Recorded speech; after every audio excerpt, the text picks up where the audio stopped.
friends, welcome to our channel. Today మనం discussion about the family system గురించి మనం ఈరోజు మాట్లాడుకుందాం ఫ్రెండ్స్. ఫ్యామిలీ సిస్టమ్ ఓకేనా? ఓకే. కుటుంబ వ్యవస్థ ఇక నిలబడదు, త్వరలోనే కూలిపోతుందని కొన్ని అధ్యయనాల ద్వారా, కొన్ని పుస్తకాలు చదవడం ద్వారా తెలుసుకున్నాను అన్నమాట. అందుకు గల కారణాలేంటో ఇప్పుడు మీ ముందు నేను ఉంచుతాను ఫ్రెండ్స్. ఒకటి, అతి తెలివి, గర్వము, డబ్బులు ఉన్నాయనే అహంకారం, ఈగో అన్నమాట. రెండవది, చిన్న తప్పులను కూడా భరించలేని అసహనం, ఓర్పు, శాంతము లేకపోవడం.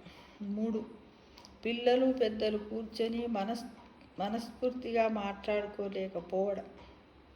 ఫ్యామిలీ మెంబర్స్ అందరు గెట్ టుగెదర్ అయ్యి ఏమైనా ప్రాబ్లమ్స్ కానీ ఏమైనా వచ్చినట్టయితే మంచి చెడులను కూర్చొని మాట్లాడుకోకపోవడం. నాలుగు, ఎక్కువ సమయము టీవీ, ఫోన్లు, ఇంటర్నెట్ ప్రోగ్రాముల్లో మునిగిపోవడం.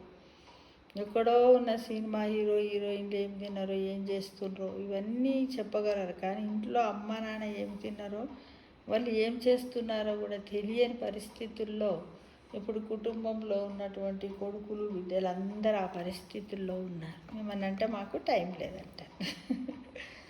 ఇక చిన్న విషయాలు కరిగి సొంత వారితో కూడా దూరంగా ఉండటం. చిన్న విషయాలకు ఏమన్నా మనస్పర్ధలు వచ్చినట్టయితే అత్తగారింటి నుంచి కానీ, తల్లిగారింటి నుంచి కానీ, అత్తమామలతో కానీ, తల్లిదండ్రులతో కానీ వచ్చినట్టయితే వాళ్ళకు దూరంగా ఉండడం, ఫోన్లు చేయకపోవడం, వాళ్ళెంత అని అనుకోవడం, వాళ్ళ అవసరమా, ఇక వాళ్ళ ముసలోళ్ళు అయిన వాళ్ళ బాధ్యత మాకేందన్నట్టుగా దూరంగా ఉండడం బాగా కనపడుతుంది.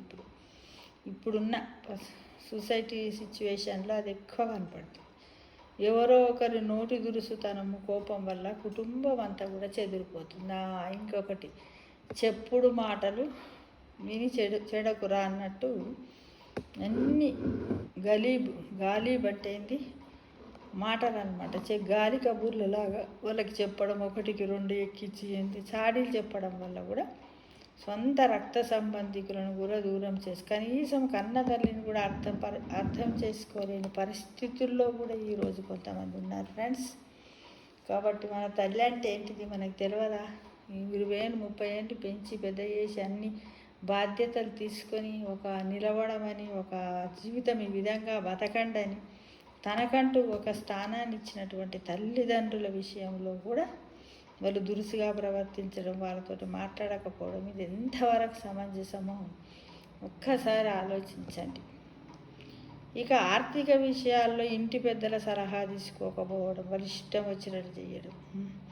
ఇంకా భార్యాభర్తలు, తల్లిదండ్రులు తరచు గొడవలు పిల్లలకు పెళ్ళి అంటే భయం కలుగుతుంది, పెళ్ళి వద్దనుకునే స్థితి. కొన్ని కుటుంబాలలో భార్యాభర్తలు కొట్లాడుకోవడము, అత్తమామలతో తల్లిదండ్రులతో వీటిని అన్నింటిని చూసి ఇప్పుడు నెక్స్ట్ వచ్చే జనరేషన్, అమ్మో పెళ్ళి చేసుకుంటే ఈ కథలన్నీ ఉంటాయి, అంత అవసరమా, సంపాదించుకుందాం, ఎంజాయ్ చేద్దాం, ఎంటర్టైన్ చేద్దాం, బతుకుదాం అనే వాళ్ళు కూడా ఉన్నారు ఫ్రెండ్స్.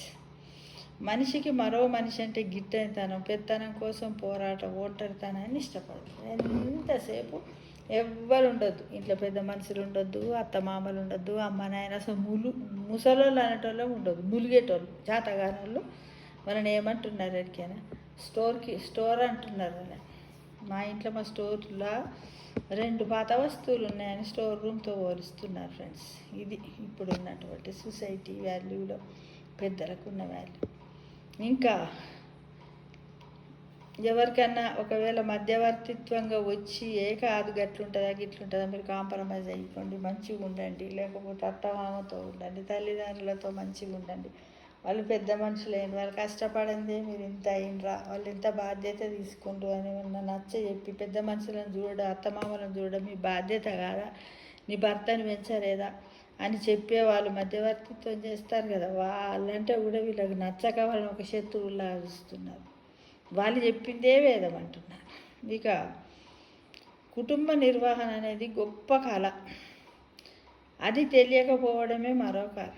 అసలు కుటుంబంలో ఒకప్పుడు ఎట్లా ఉంటుండే, ఉమ్మడి కుటుంబం ఉంటుండే. ఒక తాత ఉండు, ఆ తాతకు 4 కొడుకులు ఉంది, ఆ 4 కొడుకులకు మరి ఇద్దరిద్దరు కొడుకులు, ఇద్దరిద్దరు బిడ్డలు ఉన్నప్పటికి కూడా ఆ తాత అమ్మమ్మనే ఆ ఇంటిని మొత్తం నిర్వహించేవారు. ఎందుకంటే అందరు సంపాదించుకోతురు, తాతకి ఇద్దరు కొద్దిమంది వ్యవసాయం చేద్దరు, ఉద్యోగం అన్నీ ఇచ్చినా కూడా వాళ్ళు కూడా ఏం చేద్దరంటే ఎవరికి ఎప్పుడు ఏం చేయాలి, అందరికీ పండగ అయితే అందరికి బట్టలు తీసుకుందరు, పండగప్పుడు పిండి వంటలు కానీ ఏవి కానీ పెళ్ళిళ్ళు కానీ ఎలా పెట్టాలి ఏం చేయాలి చాలా చక్కటి నిర్వహణ ఉండేది ఒకప్పుడు. ఇప్పుడు ఈ కాలంలో అది తెలియకుండా పోయింది. కాబట్టి ఈ ఫ్యామిలీ సిస్టమ్ ఎలా ఉంటుంది చెప్పండి. ఇక మానవ సంబంధాలు మర్చిపోయి భార్యాభర్తలు కలిసే కుటుంబాన్ని నడపడం కూడా మర్చిపోయారు. నేను చెబితే చెయ్యాలా అనే ధోరణి కూడా పోయింది. ఇప్పుడు భర్త భార్య ఇద్దరు వాళ్ళనే కలిసి నిమ్మలంగా ఉంటున్నారంటే లేదు, నువ్వు చెప్తే నేను చేయన్నా, ఎంతగానో చేస్తారా, నాకు నేనే, నువ్వు నీకు నువ్వెప్ప అంటున్నారు. ఎందుకంటే ఇప్పుడు ఉన్న సిచ్యువేషన్లో సొసైటీలో భార్యాభర్తలు ఇద్దరు సంపాదిస్తున్నారు. ఎందుకంటే ఆర్థికంగా ఎకనామికంగా ఇద్దరు ఈక్వల్ స్టేజ్లో ఉండడం వల్ల ఈ కథలన్నీ వస్తున్నాయని మనం అనుకుంటున్నాం. అలా లేని ఇళ్ళల్లో కూడా ఇవి జరుగుతూనే ఉన్నాయి. ఇక సోషల్ మీడియాలో జరిగితే నిజం, ఇంట్లో జరిగేది ఒక డ్రామా అన్నట్టు ప్రవర్తిస్తారు. అంటే ఇంట్లో వాళ్ళు ఏ మంచి చెప్పినా వాళ్ళకి అర్థమైతే లేదు, పక్కనోడు చెప్పింది లేకపోతే సోషల్ మీడియా లేదని ఉంటే అదే రైట్ అని వాళ్ళు భావిస్తున్నారు ఫ్రెండ్స్. ఇంకా ఎవరైనా మరణిస్తే ఒక ఆకర్షణీయం ఒక మెసేజ్ పెట్టేసి చేతులు దులుపుకుంటారు, ఇంట్లోకి వెళ్ళి పలకరించరు కూడా లేదు. ఒకప్పుడు మోయడానికి ఎంతోమంది ఉందరు, బంధువులు వద్దురు, వారం 10 రోజుల ఇల్లంతా ఇట్లుంటుండే, బాధతో నిండుంటుండే, వారు తలుసుకొని ఎడుదురని. ఇప్పుడైతే కనీసం పాడె మోయడానికి నలుగురు కూడా లేక అంతేంది అంతిమయాత్ర రథాలు, వైకుంఠ రథాలు స్టార్ట్ అయ్యాయి. ప్రజలంతా ఎవరికి వారే అన్నట్లు పక్కన గొడవలు మనకెందుకు, వస్తున్నామా పోతున్నామా కలుస్తున్నామా అంతేలే అనే ప్రయత్నం చేసే పరిస్థితుల్లో కూడా ఇవ్వలేరు సాయం చేసేటట్టు. ఇదే పరిస్థితి కొనసాగితే అతి త్వరలో కుటుంబ వ్యవస్థే కాదు అసలు మానవ సంబంధాలు కూడా తెగిపోవడం అనడము అతిశయోక్తి కాదేమో కదా. తప్పకుండా ఇక తెగిపోతూనే ఉంటాయేమో కావచ్చు ఫ్రెండ్స్. కాబట్టి సొసైటీలో ఉన్న వాళ్ళందరం ఏం చేయాలి, మన పెద్దవాళ్ళని చెప్తే ఇప్పుడు పిల్లలు వినే స్టేజీలో లేరు. కాకపోతే ఈ వీడియో విన్న తర్వాత మీరన్నా ఒకసారి మన్నన చేసుకోండి. ఏమనంటే ఒకప్పుడు కష్టం సుఖం ఏదొచ్చినా అందరూ పంచుకునేవారు. ఇప్పుడు కూడా ఎక్కడో ఉన్నప్పటికి కూడా కష్ట సుఖాలు ఉంటే దగ్గర వాళ్ళు రక్త సంబంధికులకు బంధువులకు చెప్పుకోండి. అలా చెప్పుకుంటలేరు, ఫ్రెండ్స్కి చెప్తూ ఏడాది నుంచి ఫ్రెండ్షిప్ చేసినా మనం క్లోజ్ ఫ్రెండ్ అని చెప్తారు. కానీ మరి ఇప్పుడు వాళ్ళకి 40 ఏళ్ళు వచ్చి నువ్వు 30 ఏళ్ళు తల్లిదండ్రుల దగ్గర ఉన్నా మరి మా నాన్న మా మమ్మీ క్లోజ్ ఫ్రెండ్ అని చెప్పే పరిస్థితుల్లో ఎవ్వరు లేదు. అంటే ఒక్కసారి చదువుకున్నారు అంటారు కదా, చదువుకోకముందు కట వాడు కాకరకాయ అంటట, చదువుకున్నాక వాడు కీకరకాయ అంటట అన్నట్టుగా ఈ చదువంతా వచ్చిన తర్వాత అతి తెలివైపోయి ఈ కుటుంబ వ్యవస్థలన్నీ కూలిపోతున్నాయి. ఒంటరిగా ఉందాము, ఒంటరిగా బతుకుదాము, ఎంతసేపు డబ్బు డబ్బు డబ్బు. ఇప్పుడు ఎవరైనా రిటైర్డ్ అయ్యి వాళ్ళ దగ్గర డబ్బు ఉందనుకోండి, ఆ డబ్బు నాకు కొంత పర్సెంటేజ్ వస్తే బాగుండే, వాళ్ళంత ఖర్చులు పెట్టడం అవసరం మళ్ళీ అనే ధోరణిలో కూడా చాలా కుటుంబాలు మెదులుతున్నాయి. ఇంకా అవసరం అనుకుంటే ఏంటిది పెన్షన్ లేనటువంటి తల్లిదండ్రులను కూడా పోషించడం కరువైపోయి వాళ్ళు గవర్నమెంట్ ఎప్పుడు 2,000 రూపాయల పెన్షన్ ఇస్తారు, వృద్ధాప్య పెన్షన్తో బతుకుతున్నటువంటి కుటుంబాలు కూడా మన ముందు కనపడుతున్నాయి. వాళ్ళు చాలా బాధపడుతున్నారు. పీడికెడి తిండి ఎన్నడన్నా ఒక రోజు మీరు అన్నం వండిన తర్వాత తినబుద్ధి కాక హోటల్ నుంచి మళ్ళీ బిర్యానీ తెచ్చుకొని తింటే ఆ వండినన్నం బారేస్తారు చూడు, అది వాళ్ళకు వారం రోజులు అవుతుంది. కానీ అలా ఆలోచించి పెడుతున్నారా లేదు. కాకపోతే ఎంతసేపు తల్లిదండ్రుల మీద బంధువుల మీద, వాడు పెద్ద ఇల్లు కట్టుకునే వాడికి ఎదురవాడు, వాడు ఎవరిని పెట్టింటే వాడికి ఈశ్వరు వాడు కష్టపడి కట్టుకున్నాడు, మనం ఆనందిద్దాం. అప్పుడప్పుడు వాడి దగ్గరకు పోదాం.